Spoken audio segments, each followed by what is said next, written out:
Friends मैं आप सभी के लिए लेकर आया हूँ इकोनॉमिक क्लास 12 का फर्स्ट चैप्टर का part 2 Indian economy on the eve of independence. जैसा कि मैंने आपसे नीचे कहा था पिछली वीडियो में कि बहुत जल्द थर्ड पार्ट इस चैप्टर का लेकर आऊँगा जिसमें क्या डिस्कस करेंगे industrial sector on the eve of independence, यानी आज़ादी के समय हमारा औद्योगिक क्षेत्र कैसा था। ठीक है, औद्योगिक क्षेत्र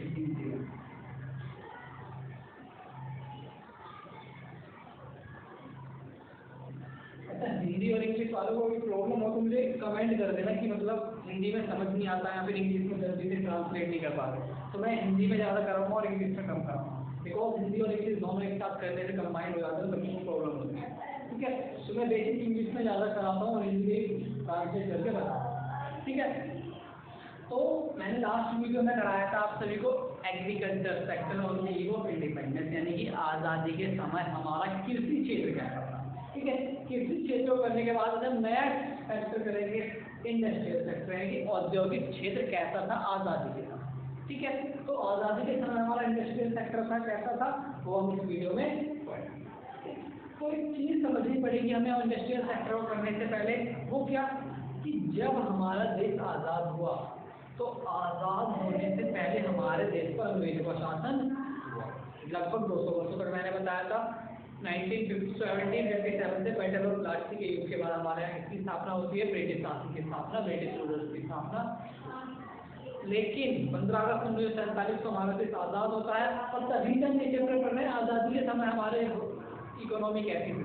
एग्रीकल्चर सेक्टर बताया, इंडस्ट्रियल सेक्टर करा रहा हूँ। तो इंडस्ट्रियल सेक्टर जब हमारा देश आज़ाद हुआ तो उसकी कंडीशन बिल्कुल भी अच्छी। एक तरफ जहाँ ब्रिटिश शासन के पहले हमारा औद्योगिक क्षेत्र अच्छा हुआ करता था, हैंडीक्राफ्ट इंडस्ट्री हुआ करती थी। जैसे हैंडीक्राफ्ट इंडस्ट्री क्या होता है, हैंडीक्राफ्ट इंडस्ट्री को हिंदी में कहते हैं हस्तशिल्प। जैसे लिखा हुआ है हस्तशिल्प, इसे हस्तकला भी होता है।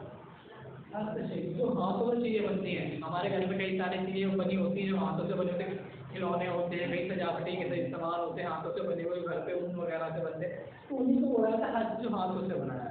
ठीक है, तो ब्रिटिशों के आने से पहले हमारे देश में क्या होता था, जो इंडस्ट्रियल सेक्टर था वो क्या था, सेल्फ रिलायंस, आत्मनिर्भर हुआ करते थे और उनकी सिचुएशन की जो स्थिति बहुत अच्छी हुआ करती थी।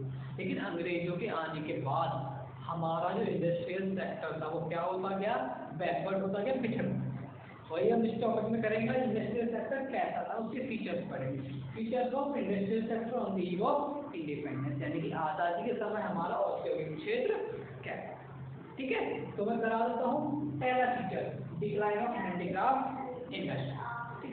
मैंने बताया ब्रिटिशों के आने से पहले हमारे देश में क्या हुआ करती थी, कुछ हैंडीक्राफ्ट इंडस्ट्रीज हुआ करती थी। ये हैंडीक्राफ्ट इंडस्ट्री हुआ करती थी, ये सेल्फ रिलायंस या फिर सेल्फ डिपेंडेंट हुआ करती थी, यानी कि आत्मनिर्भर हुआ करती थी।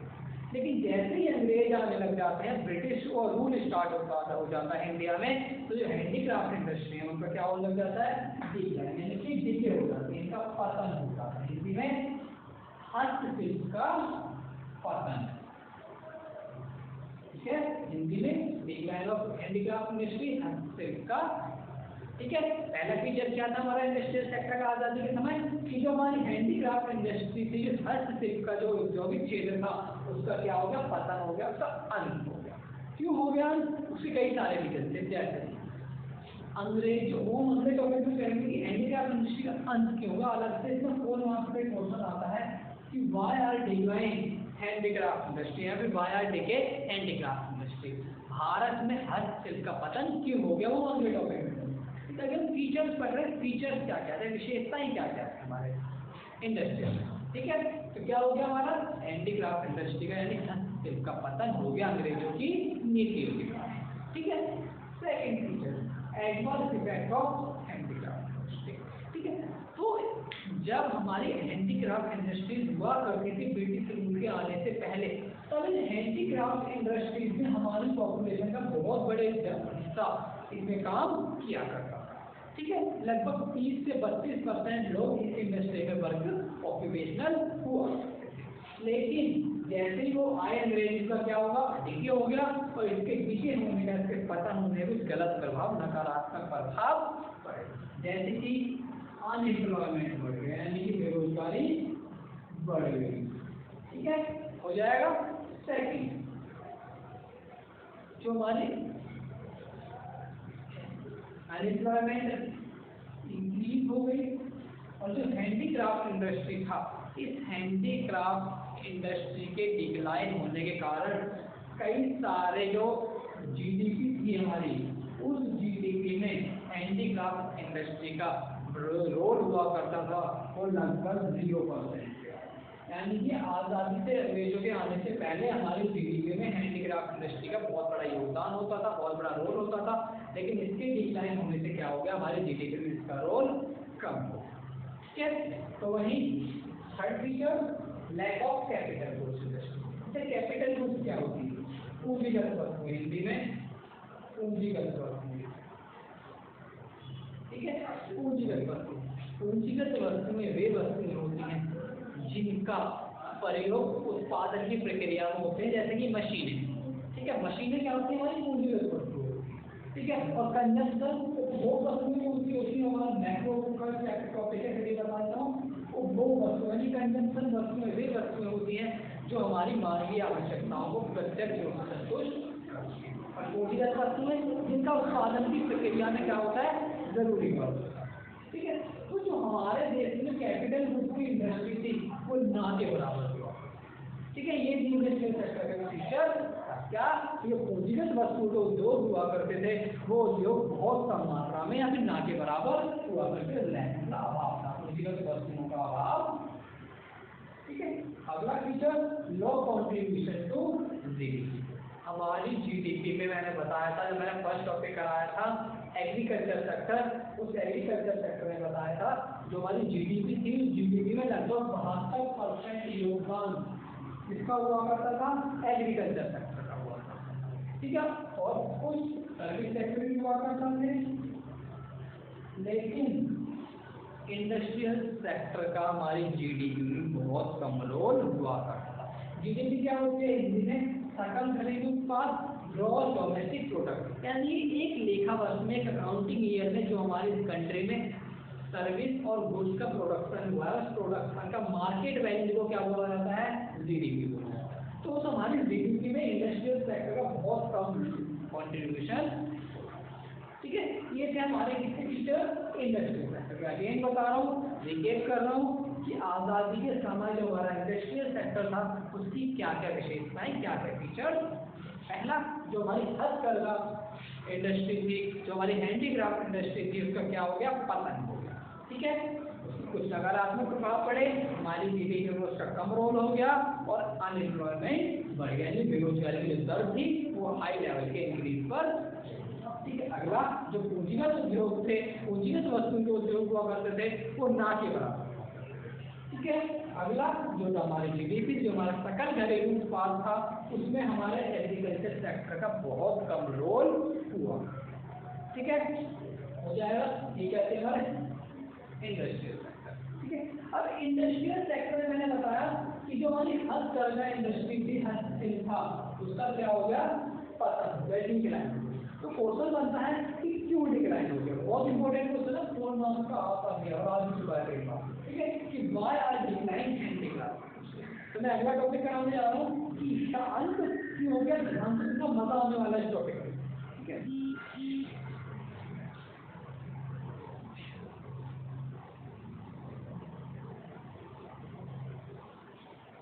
उसके कई सारे लोग थे, कई सारे रीजन थे कि क्यों उसका अंत हो गया।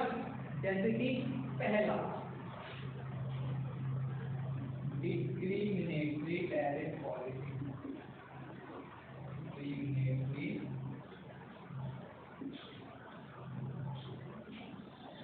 टैरिफ पॉलिसी, हिंदी विवेकमूलक तत्व नीति।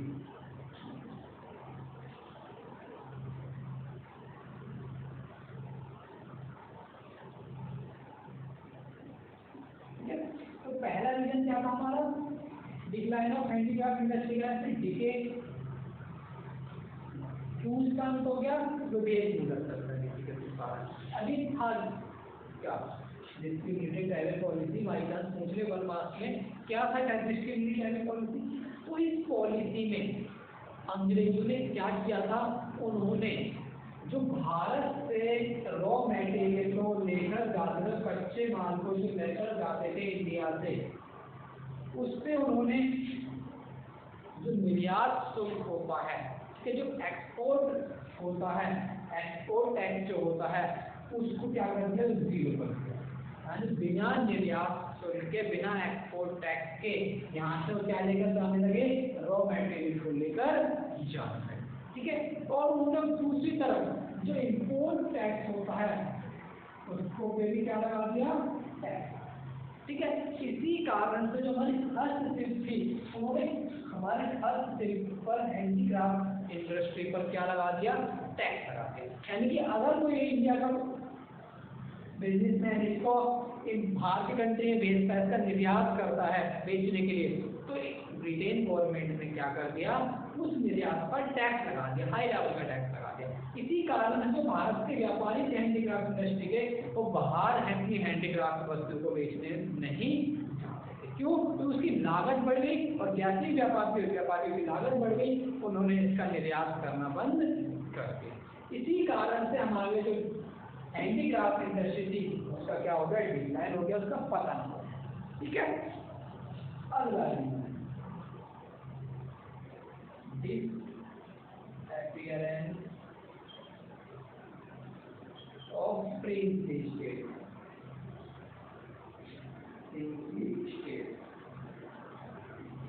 बेटा क्या होता था, हमारे अंग्रेजों के आने से पहले हमारे देश में राजा हुआ करते थे, यानी हर क्षेत्र का अलग अलग राजा हुआ करता था। उन राजाओं के अपने अपने राज दरबार हुआ करते थे। उन राज दरबारों में जो लोग हुआ करते थे, उन राज दरबारों में जो हमारी हैंडीक्राफ्ट की बनी हुई वस्तुएं हुआ करती थी, उन वस्तुओं को सुरक्षा प्रदान की जाती थी, सिक्योरिटी दी जाती थी। लेकिन जैसे ब्रिटिश रूल आ जाता है, भारत में अंग्रेज आ जाते हैं, तो उन प्रिंसली स्टेट का, उन राज दरबारों का भी क्या हो जाता है, नष्ट हो जाते हैं, और राज दरबार खत्म होने लग जाते हैं, और राजा धीरे धीरे खत्म होने लग जाते हैं। पूरा का पूरा शासन किसके हाथ में आ जाता है, अंग्रेजों के हाथ में आ जाता है। जैसे ही वो राज दरबार खत्म होने लग जाते हैं, वैसे ही हमारी हैंडीक्राफ्ट इंडस्ट्री को जो लोग सिक्योरिटी दे रहे थे, सुरक्षा प्रदान कर रहे थे, उनका अंत हो जाता है, और धीरे धीरे करके हमारी हैंडीक्राफ्ट इंडस्ट्री भी सुरक्षा के अभाव के कारण डिक्लाइन हो जाती है। ठीक है, अगला reason change in market demand, change in demand pattern.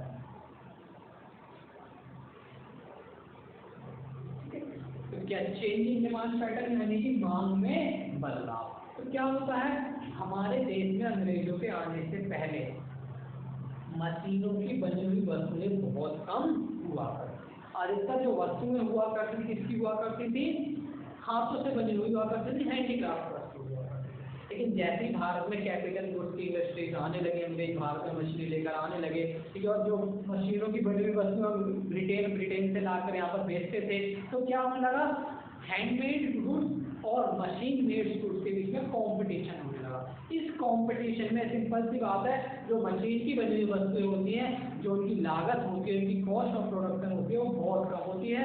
जो हाथ से बनी हुई वस्तुएं होती हैं, उनकी कॉस्ट ऑफ प्रोडक्शन, उनकी लागत बहुत ज़्यादा होती है। इसी कारण से लोगों ने मशीन मेड गुड्स को खरीदना शुरू कर दिया, और जो डिमांड थी हस्तशिल्प की, वो क्या हो गई, कम हो गई। इसी कारण से डिमांड की पैटर्न चेंज होने से हमारा हस्तशिल्प भी क्या हो गया, खत्म हो गया। ठीक है, last reason introduce train, railway system.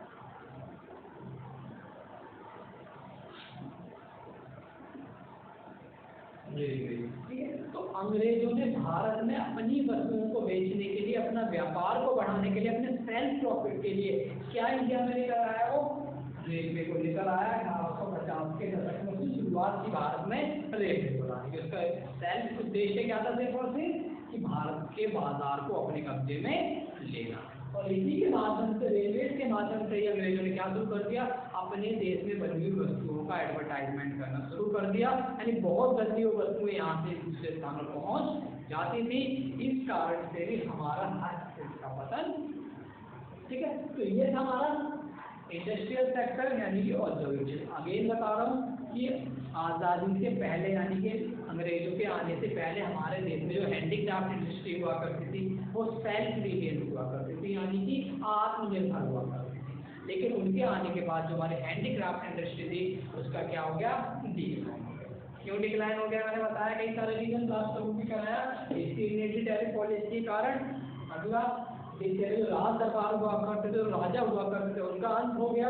अगला जो डिमांड थी, पैटर्न था डिमांड का, वो चेंज हो गया, यानी मशीन मेड गुड्स को लोग खरीदने लगे।